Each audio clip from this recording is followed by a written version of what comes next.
მაგრამ რა უცაურო გამოსწორა. ჩვენ გვაქვს ახალგაზრდა სამართლის კონკურსი, ჩვენ გვაქვს ინსტიტუციური დამოუკიდებლობის ყველა გარანტია, მაგრამ მაგალითად ფასები, მაგრამ გასაკავებელთა დამოუკიდებლობა, ისინი დაცული არიან კანონით ყველა ცხოვრების ასპექტში უგანო ჩარეებისგან და დანარჩენი ყველაფერი ტრადიცია ჩამოყალიბდა როგორც მოგებულ პრაქტიკაში. და მინდა ვთქვა, რომ თუ სასამართლოს ენდობოდა 5 წლის წინ დაახლოებით 3-ჯერ გაგილებდა საქართველოს პოლიციას სიტყვაზე, დღეს სასამართლოს ენდობა პროცესის 60% უმეტის შესაძლებლობებს, რასაც დამახასიათებდა მოგესალმებს, ჩვეულებრივ მოქალაქეების აბსოლუტურ უმეტესობას სასამართლოს ვერ ხედავს.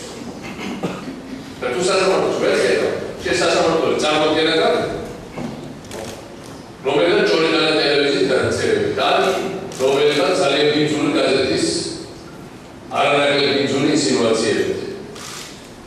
პოლიციას ხედავ, მე ვაჟებს უფრო ხედავ მოსამართლეს.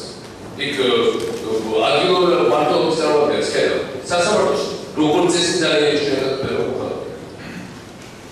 და ამიტომ ის რომ სასამართლოს ეს უკვე 60% მეტი ესა უთხარი ნიშანი ის რომ სისტემა გარკვეულია. და ეს არის ყველაზე კარგი პასუხი, ვინც უნდა რომ არაფერი არ ჯეროდეს არასოდეს და არ შეიძლება გავაკეთოს უცებ მეტად უჯეროდ.